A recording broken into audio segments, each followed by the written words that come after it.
Hey there, English learners. Welcome back to Think in English.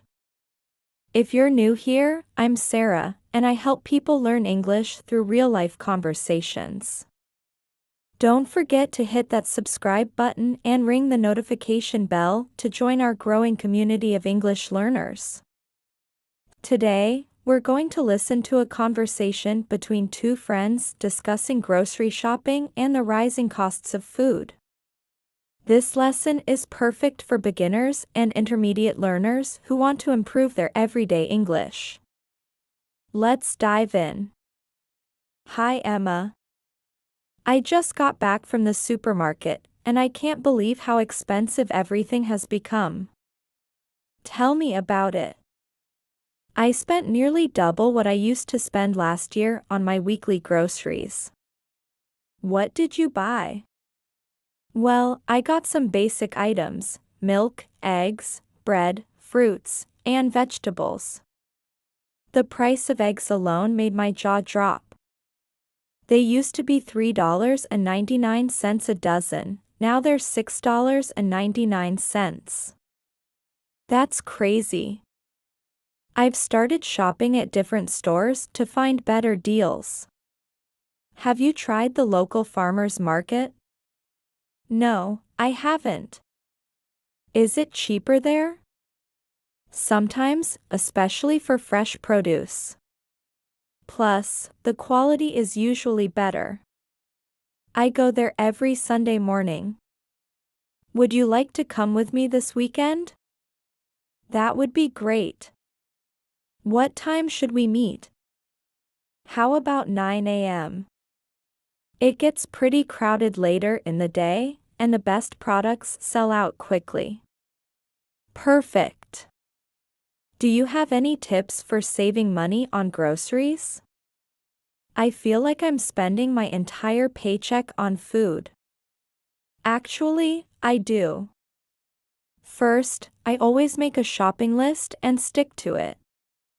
No impulse buying. Second, I check the weekly sales flyers and plan my meals around what's on sale. That's smart. What about those store loyalty cards? Are they worth it? Absolutely. I save at least 10% on my groceries with my loyalty card. Also, don't forget to compare prices between brands. Store brands are usually cheaper and just as good.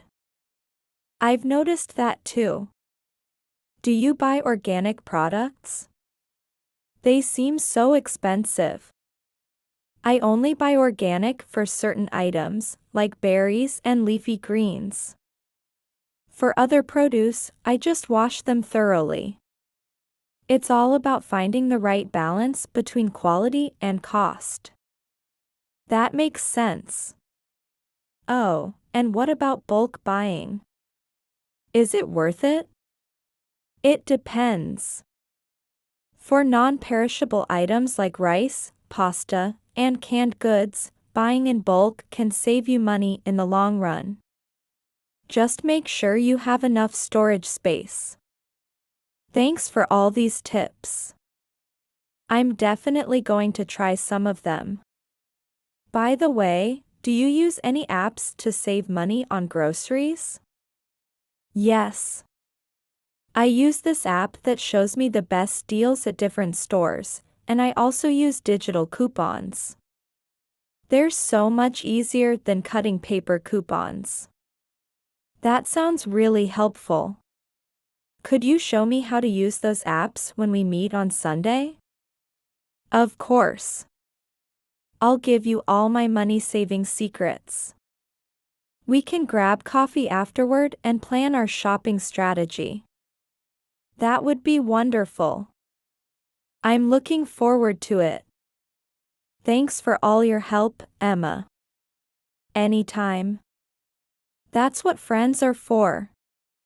See you on Sunday. And that's it for today's lesson, everyone. I hope you found this conversation helpful for learning everyday English vocabulary about grocery shopping and money-saving tips. Remember to practice these phrases in your daily life. If you enjoyed this lesson, please give it a big thumbs up and share it with your friends who are learning English. Don't forget to subscribe to our channel for more real-life English conversations and learning tips. See you in our next video.